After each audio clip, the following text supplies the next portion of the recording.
олимпиаду по предмету русский язык и литература.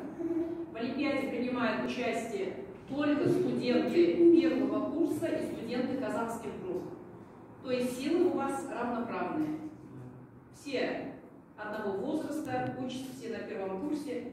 Цель нашей олимпиады – это формирование интереса студентов, то есть вашего интереса к изучению предмета русский язык и литература.